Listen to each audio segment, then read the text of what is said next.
Rezeki itu tiga. Pertama apa yang sudah kita makan, yang kedua apa yang sudah kita pakai, yang ketiga apa yang sudah kita infakkan fisabilillah. Itu rezeki kita. Yang ada di rekening bank, Pak, belum tentu, Pak.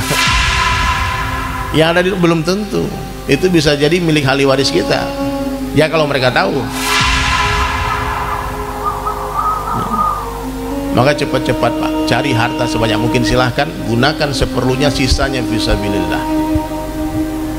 Bangun kampung halaman, Pak, biar rindu pulang kampung. Iya, orang kalau merantau, Pak, kemudian dia rajin mengirim ke kampung halamannya, dan dia bangun kampungnya, dia bawa istana di kampungnya,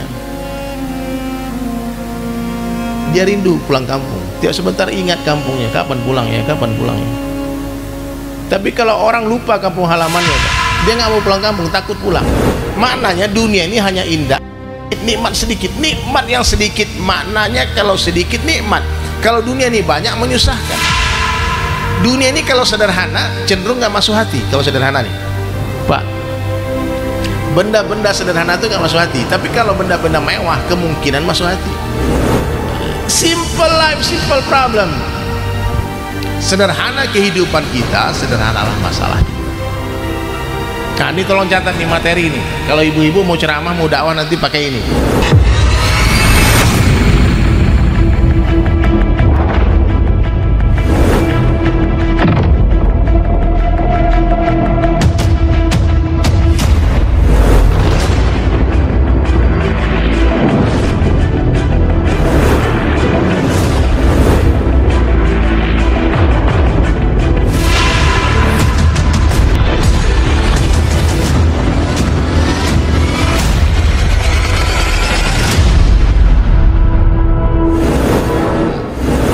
Ini, Pak, kita saling mengingatkan ya, manusia ini pelupa.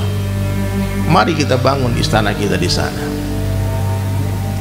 Dunia bukan tempat tinggal kita, dunia tempat yang akan kita tinggalkan. Jadilah anak-anak akhirat, jangan menjadi anak-anak dunia.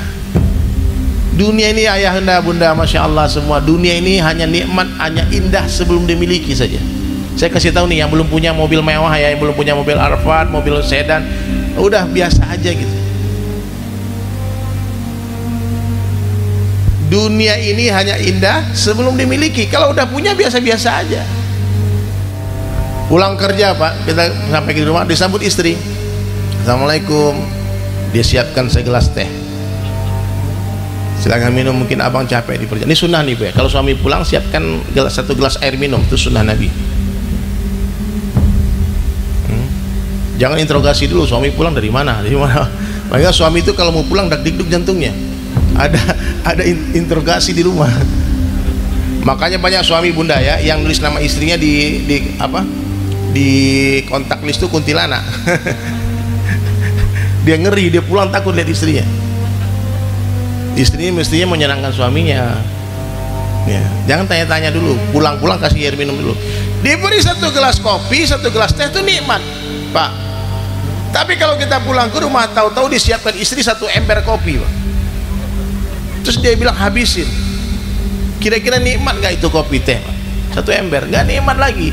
Maknanya dunia ini hanya indah, nikmat sedikit, nikmat yang sedikit. Maknanya kalau sedikit nikmat, kalau dunia ini banyak menyusahkan. Dunia ini kalau sederhana cenderung gak masuk hati. Kalau sederhana nih, Pak, benda-benda sederhana itu gak masuk hati. Tapi kalau benda-benda mewah kemungkinan masuk hati. Kita punya, maaf ya, punya mobil sederhana, Avanza, sederhana itu, standar kan. Kalau ada tetangga pinjam, Pak, biasa dipinjamin aja, pakai aja nggak apa-apa. Tahu-tahu beli mobil Alphard Fullfire, tetangga pinjamin nggak, Pak? Aduh, biar saya nyetirin deh. Berubah ya, tadi kita nggak perlu nyetirin dia, sekarang jadi sopirnya dia. Masuk hati. Yang tadinya parkir sembarangan aman aja, gara-gara mobilnya mewah, cari tempat parkir muter-muter, karena spion 15 juta sebelah.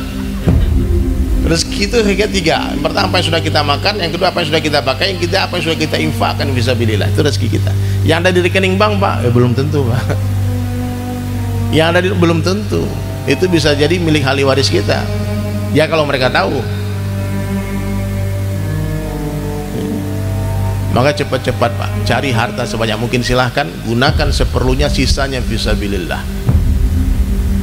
Bangun kampung halaman, Pak, biar rindu pulang kampung. Iya, Orang kalau merantau Pak, kemudian dia rajin mengirim ke kampung halamannya, dan dia bangun kampungnya, dia bawa istana di kampungnya, dia rindu pulang kampung. Tiap sebentar ingat kampungnya, kapan pulang ya, kapan pulang ya. Tapi kalau orang lupa kampung halamannya Pak, dia nggak mau pulang kampung, takut pulang, takut dicakar sama maknya. Kau merantau ngapain aja di sana? Ya, simple life, simple problem. Sederhana kehidupan kita, sederhanalah masalah kita. Nah ini tolong catat nih materi ini. Kalau ibu-ibu mau ceramah, mau dakwah nanti pakai ini. Ada 5 keperluan hidup manusia. Yang buat kertas catat, yang enggak dihafalkan. Nanti sebelum bubar kita ulangi. Yang enggak hafal enggak boleh pulang. Ya, 5 keperluan hidup manusia. Yang pertama, manusia itu perlu makan dan minum. Perlu nggak Pak? Kalau kita nggak makan nggak minum, kita lemah, kita nggak mampu berdiri untuk sholat. Makan minum sederhana. Nabi sehari makan, sehari enggak, itu Nabi. Kita makan 3 kali sehari. Iya Pak, tapi bolehlah secara kesehatan tuh sehat lah, jangan banyak-banyak aja. Nabi kalau makan tidak mencampurkan makanan menu lauknya laut, darat dengan laut, nggak campur. Kalau ikan, ikan aja. Kalau ayam, kambing, kambing aja. Beda sama kita Pak, ini ikan, ini telurnya, ini semuanya, oh ini jeroannya, macam-macam. Masaknya 3 jam, makannya cuma 10 menit, nggak masuk akal. Kita habis waktu di dapur ibu ya, sehingga suami nggak ada yang ngurus, ibu suruh makan, akhirnya suami stres. Pulang ke rumah berharap istri berdandan, atau istri masih kamu gini masih masak, ambil sendiri makan. Makan sederhana aja. Mulai hari ini kita makan minum sederhana. Tapi ada orang yang hari-hari hanya pikir makan minum saja. Makan apa, makan di mana. Yang lebih tinggi lagi, makan siapa kita hari ini. Semua dimakan Pak. Yang kedua, keperluan hidup manusia pakaian. Nabi punya baju 3 lembar saja. Mohon maaf, coba merenung, tutup mata sekarang, bayangkan jumlah baju di dalam kamar tidur kita ada berapa? Berapa lemari Bu? Yang nggak pernah kita pakai. Betul nggak? Nanti pulang dari majelis ini Bapak Ibu sekalian, baju-baju yang tak lagi terpakai, yang kita makainya itu malu, aib rasanya. Mungkin bagi tetangga kita itu baju lebaran bagi mereka. Baju yang kita pikir itu baju terjelek kita, kalau kita pakai udah gengsi kita, karena udah pernah foto pakai baju itu. Karena kalau foto lagi di ibu ini baju itu aja, takut diomongin orang. Akhirnya ibu-ibu ini satu hari itu beda-beda warna. Hari ini merah, besok biru, biar orang nggak ngomongin gitu. Mohon maaf, baju-baju yang tidak terpakai, jilbab-jilbab yang tidak terpakai, berikan kepada orang yang memerlukan. Saya pernah dakwah ke pedalaman Papua Pak, ratusan orang masuk Islam, sampai hari ini masih ada yang bertelanjang. Apa susahnya kumpulin baju-baju, masukin kontainer, nanti kirim ke Papua, kirim ke pedalaman Pulau Buru, beberapa kampung masuk Islam hari ini. Dai-dai bergerak terus Pak, maka perlu disupport, dibantu dengan fikir tenaga kita, apa yang bisa kita bantu-bantu. Pakaian sederhana. Nabi kalau dapat baju baru, yang lama langsung bergilir ke sahabat, tidak ada numpuk-numpuk baju. Satu yang terbaik buat hari Jumat, ya, subhanallah. Yang kedua, yang ketiga, keperluan hidup manusia, kendaraan. Kendaraan ini keperluan Pak, bukan maksud, seperlunya saja. Tapi Nabi memang ada contohnya Pak, punya onta merah. Kendaraan Nabi itu yang termewah di Makkah waktu itu, di Madinah, termewah. Jadi bapak-bapak kalau mau beli mobil mewah silahkan, dalilnya ada. Tapi niat bukan untuk kesombongan, untuk dakwah. Kemudian yang keempat, perumahan. Rumah Nabi, yang pertama makan minum, yang kedua pakaian, yang ketiga kendaraan, yang keempat perumahan. Ya, rumah Nabi sebesar 3 kuburan saja Pak. Bapak Ibu pernah umroh kan, haji di Madinah, ziarah itu Raudhah itu di dalam Masjid Nabawi, dulu di luar masjid karena pelebaran masjid masuk ke dalam masjid. Itu dulu rumahnya Rasulullah dengan ibunda Aisyah radhiyallahu anha. Besarnya 3 kuburan Rasulullah, Abu Bakar dan Umar. ya. Bukan berarti nggak boleh punya rumah gede ya. Oh ya, itu kalau rumah kita jual aja dah, bikin kecil. Silahkan buat rumah besar, silahkan dengan niat untuk menyambut tamu, membuat majelis-majelis ilmu, silahkan biar banyak orang datang, berkhidmat untuk umat. Yang kelima, pernikahan. Ini sederhana saja, Bu. Kalau anak ibu sudah pacar-pacaran, Bu, sudah bilang, Bu, aku suka sama cowok itu, Bu, cepat nikahkan, Bu, ya.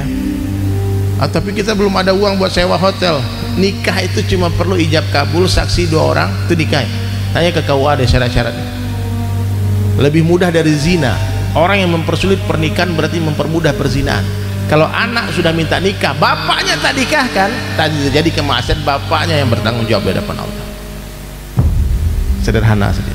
Nikah itu sederhana, meskipun hanya menyembelih seekor kambing, walimahnya umumnya ke tetangga biar tidak jadi fitnah. Nggak capek. Hari ini bapak bikinkan rumah besar-besar buat istri, akhirnya istri sibuk membersihkan rumah, nggak ada waktu membersihkan hatinya, nggak ada waktu membersihkan dirinya. Benar. Kalau bikin rumah gede-gede, siapkan pembantu 30 orang, silahkan. Istri tetap jadi ratu di rumah. Itu nggak Pak? Kita salah kadang-kadang Pak. Nah, maka mulai hari ini Pak, sederhanakan keperluan. Sederhana rumah kita, sederhana masalah. Coba orang tinggal di apartemen tinggi Pak, lantai 30 Bunda. Di Jakarta tuh 30-40 lantai. Itu semakin tinggi itu, ya penthouse tuh semakin mahal. Pernah kejadian di Jakarta mati listrik 8 jam, 10 jam. Itu lift nggak bisa jalan. Tinggal di lantai 30. Lift nggak jalan, coba bayangkan gilanya gimana. Akhirnya suami istri bilang, gimana nih Bang, kita harus ngambil dokumen di atas nih. Kata Pak Satpam, Bu, nggak ada pilihan lain, Ibu naik tangga aja Bu, anggap olahraga Bu. Udahlah, naik tangga lah suami istri berdua. Ya Bang, ayo sambil ngobrol ya, ngobrol gandengan tangan tarik ke atas. Lantai 29 istri istighfar, astagfirullah. Kenapa? Kunci ketinggalan di mobil. Kata suami, Dek, kita loncat aja ke bawah ya. Akhirnya banyak orang-orang kaya ini, maaf ya, mati ya, bunuh diri Pak. Benar Pak, semakin tinggi income per kapita sebuah negara, semakin mewah itu negara, semakin canggih itu negara, semakin tinggi angka bunuh diri. Survei membuktikan. Benar Pak. Saya pernah ke Bangladesh Pak, mungkin 5 kali saya pernah pergi dakwah ke sana. Di Bangladesh itu notabene negara termiskin di dunia, tapi seorang Yahudi 10 tahun keliling dunia, survei negara-negara mana penduduknya paling tenang, paling bahagia, number 1 is Bangladesh. Itu ada di majalah Times tahun 2012 Pak. Urutan negara-negara yang penduduknya paling bahagia di dunia, yang pertama apa? Bangladesh. Kenapa? Keterikatan hati mereka tidak ada dengan dunia, dengan teknologi. Pak, apa-apa yang tidak ada di zaman Nabi, mestinya kalau nggak ada sekarang tuh nggak masalah. Mesti nggak masalah. Di zaman Nabi nggak ada listrik, sekarang nggak ada listrik pun nggak masalah semestinya. Cuman kalau nggak ada listrik, itu masalahnya. Nah, tapi bisa nggak masalah. Dulu nggak ada sinyal, nggak ada kuota, aman. Mestinya sekarang nggak ada kuota, nggak ada masalah juga. Mestinya, cuman kita yang buat masalah. Nah, maka mulai hari ini hadirin mulia, sederhanakan keperluan hidup manusia. Untuk apa? 5 ini ada, alhamdulillah. Nggak ada pun nggak masalah. Orang mati kelaparan Allah nggak marah, orang mati nggak punya pakaian Allah nggak marah, orang mati nggak punya mobil, nggak punya rumah, nggak punya kendaraan, nggak punya suami, nggak punya istri, nggak punya anak, tidak akan mendatangkan murka Allah Subhanahu Wa Taala. Tapi apabila ada orang yang mati nggak punya iman, ini yang pertama nih masalah. Maksud hidup manusia di dunia apa? Yang pertama, menyempurnakan iman. Iman tak boleh bercampur dengan kesyirikan. Sebagaimana kita tidak akan menerima minyak bercampur dengan air, kita tidak akan menerima beras bercampur dengan pasir. Sempurnakan iman, jangan ada kesyirikan sedikit pun. Yakin sempurna Allah kuasa, makhluk tak kuasa. La ilaha illallah. Ayo semuanya ikuti kalimat ini. Allah kuasa, makhluk tak kuasa. Kalimat sederhana, tapi ini adalah hakikat daripada la ilaha illallah. Itu yang pertama. Yang kedua, sempurnakan ibadah. Pak, laki-laki ini tidak boleh sholat di rumah Pak, kecuali uzur. Perintah sholat di rumah itu buat wanita. Kalau laki-laki sholat di rumah, maka berarti dia laki-laki soleha. Ya Bu, kalau ibu punya suami sholatnya di rumah, kasih mau kena Bu. Bang pakai ini bang, yang warna pink itu ada Hello Kitty-nya kan, biar dipakai tuh mau kena.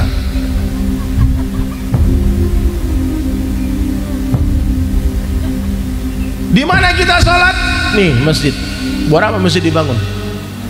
Apa susahnya sholat di masjid? Apa susahnya sholat di masjid bersama-sama dan berjamaah? Masjid dibangun untuk dimakmurkan, bukan untuk ditinggalkan. Satu langkah kita ke masjid ayahanda mengangkat satu derajat, satu langkah menggugurkan satu dosa.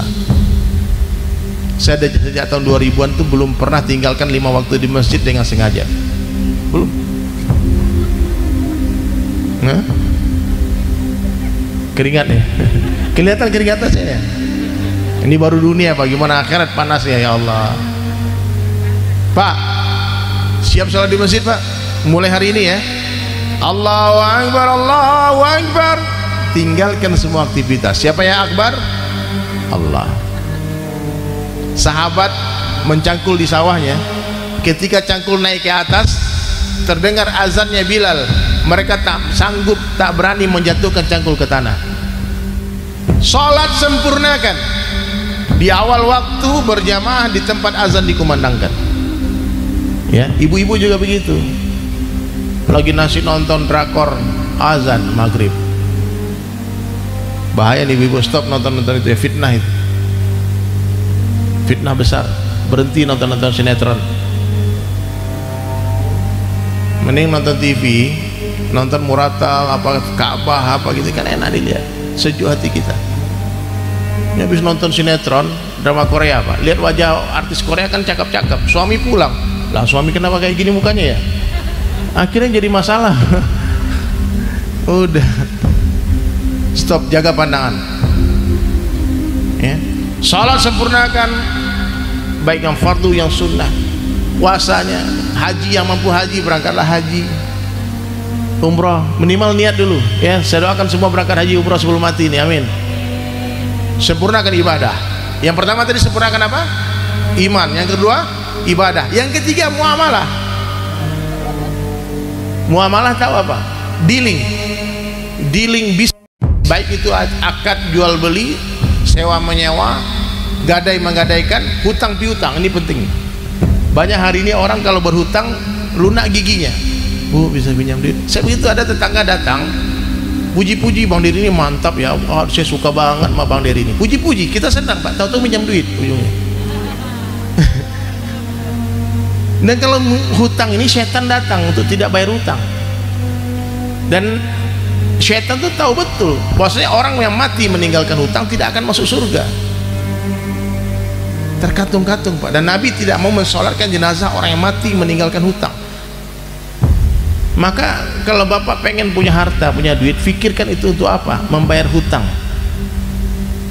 Ini Pak, jangan sampai kita tidak ada niat membayar hutang. Apa tanda-tanda orang nggak niat bayar hutang? Utangnya masih ada, dia beli mobil baru. Utangnya masih belum dibayar, dia berangkat haji bolak-balik.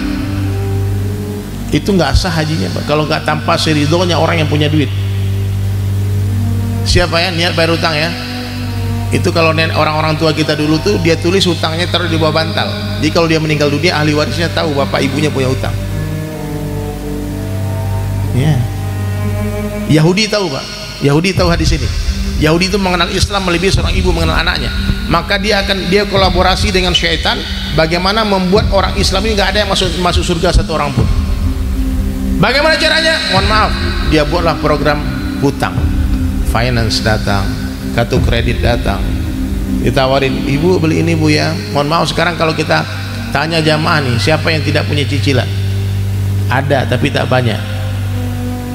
Hampir semua punya kredit, mobil kredit, rumah kredit, motor kredit, rice cooker kredit, kulkas kredit, handphone kredit. Ya kalau kreditnya syariah Pak. Kalau riba berperang dengan Allah. Maka mulai hari ini hadirin sekalian, kalau mau melepaskan diri dari maksiat, jangan tunggu nanti keburu mati. Jangan tunggu kapan-kapan nanti keburu dikafani. Daripada ibu pusing mikirkan cicilan, kasih aja kemana-mana. Di sini ada Grab kan, Ada Grab tiap sebentar ganti sopir, enak kan, nggak perlu isi bensin. Kalau kita nggak suka tinggal ganti, pecat dia jadi sopir, ganti sopir lain. Allah mudahkan hari ini hadirin sekalian. Maka mulai hari ini bebaskan diri dari riba, insyaallah ya. Bebaskan diri cicilan-cicilan hutang. Sebetulnya banyak lagi nih. Nih ada 5 keperluan hidup manusia. Yang pertama tadi apa?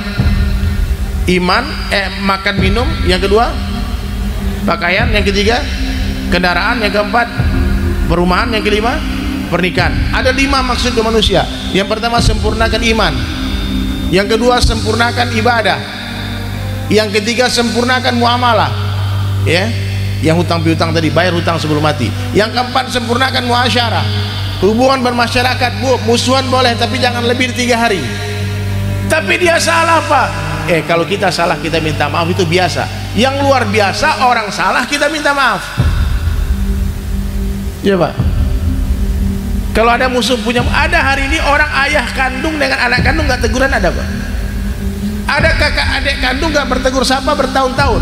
Ada tetangga yang musuhannya bertahun-tahun gak teguran, hanya gara-gara sedikit sepele aja. Maka mulai hari ini pulang, Bapak Ibu sekalian, yang kalau merasa punya putus silaturahmi dengan kerabat, dengan teman, dengan saudara, WhatsApp dia hari ini, telepon dia, minta maaf dan tanya rekening dia. Bagi hadiah, senangkan hatinya, ya. Udahlah, buat apa musuh lama-lama. Jangan dendam-dendam Bu, dendam itu sifatnya iblis. Jangan sampai kita mati sementara dendam masih bercokol dalam hati. Forgive and forget, maafkan lupakan, maafkan lupakan.